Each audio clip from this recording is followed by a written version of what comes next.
কাজ হবে না, এর পিছনে পরিশ্রম করতে হবে। তোমাদের আরেকটা গল্প বলি, সেটা হচ্ছে কি যে ধরো স্টুডেন্ট হয়, মনে করো 3 ক্যাটাগরির স্টুডেন্ট, ঠিক আছে? এটা হচ্ছে তোমাদের ধরো আমি আমার অফলাইন ব্যাচের, আমি তো স্টুডেন্টের মাঝে থাকি, তো এই জিনিসগুলো ধরো আমি বুঝতে পারি, দেখতে পারি। তো তোমাদের আমি বলি যে স্টুডেন্ট হয় ধরো তিন ক্যাটাগরি স্টুডেন্ট। এক, খুব ট্যালেন্ট স্টুডেন্ট, খুব ট্যালেন্ট, তুমি মনে করো যে কলেজের ফার্স্ট, স্কুলের ফার্স্ট হয়ে আসছে, খুব ট্যালেন্ট স্টুডেন্ট, একটু ঘুরাই পেঁচাই ম্যাথ দিলে ও ধরতে পারে এবং ও সলভ করতে পারে, ঠিক আছে? এই এক ধরনের স্টুডেন্ট। আর এক ধরনের স্টুডেন্ট হচ্ছে ধরো ও অত বেশি ন্যাচারাল ট্যালেন্ট না, বাট খুব পড়ুয়া, খুব থাকতে পারে। ওকে মনে করো একটা ঘুরাই পেঁচাই ম্যাথ দিলা, ও হয়তো ধরো পারলো না, সচরাচর পারে না, বাট ওর পড়া ম্যাথ, ওর পারা ম্যাথ, ধরো ও যেগুলা প্র্যাকটিস করছে, ওর কনসেপ্ট যতটুকুর মধ্যে ক্লিয়ার, ওইখান থেকে তুমি একটা ম্যাথ দিলা ধরো, তাহলে কিন্তু ও খুব পারে, ও কিন্তু একেবারে বসাই দিতে পারে, ওর কোনোভাবে কোনোটা কিন্তু মিস হয়। তো আরেক ক্যাটাগরির স্টুডেন্ট আছে, ও মনে করো ন্যাচারাল ট্যালেন্টও না, ওর কোনো কষ্ট করার কোনো ইচ্ছাও নাই, কোনো পরিশ্রম করার ইচ্ছাও নাই, পড়াশোনাও করতে চায় না। তো এই ক্যাটাগরির কথা আমি বলতেছি না, এই ক্যাটাগরি বাদ, ও হিসাবের বাইরে। আমার কথা হচ্ছে এই 2 ক্যাটাগরির স্টুডেন্ট, এই 2 ক্যাটাগরির স্টুডেন্ট, এরা দুইজনেই কিন্তু বুয়েটে চান্স পায়। আমার মনে করো যে দুইজনের কেউ কিন্তু বুয়েটে চান্স নাও পেতে পারে। তো এইবার আমি তোমাকে বলি, ধরো যে পড়ুয়া স্টুডেন্ট বা যে পরিশ্রম করতে পারে, ঠিক আছে, যে ধরো অত ন্যাচারাল ট্যালেন্ট নাই ওর, কিন্তু ও পরিশ্রম করতে পারে, তো ওকে দিয়ে কিন্তু বুয়েটের একটা সিট বাগানো সম্ভব। তার মনে করো যে একটা জলজন্ত উদাহরণ বহুত আছে। তোমরা এই যে লাইভে, অনুভূতি সাহেবের লাইভে তোমরা যুক্ত ছিলা, তো সেখানে আমার একটা অফলাইন ব্যাচের স্টুডেন্ট ছিল আলামিন নাম।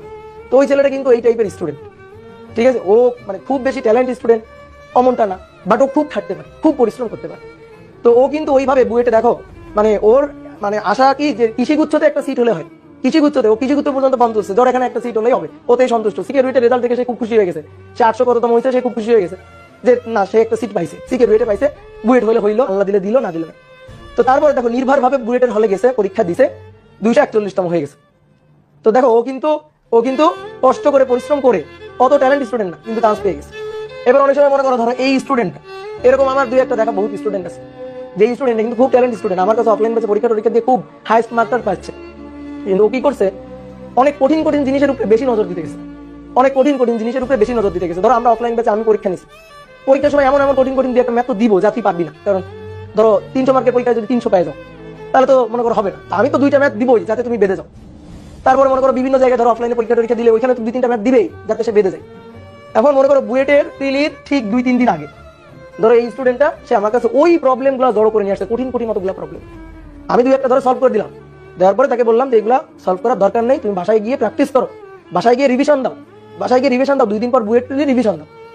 তো মনে করো যে এই যে ওর যে স্ট্র্যাটেজিটা, এটা কিন্তু ভুল ছিল। তো অনেক সময় হয় কি, ও কিন্তু পিছলে পড়ে যাবে, কিন্তু ওর কিন্তু চান্স পাওয়ার যোগ্যতা ছিল, কিন্তু ও কিন্তু পিছলে, ওর পজিশন কিন্তু দূরে সরে যাবে।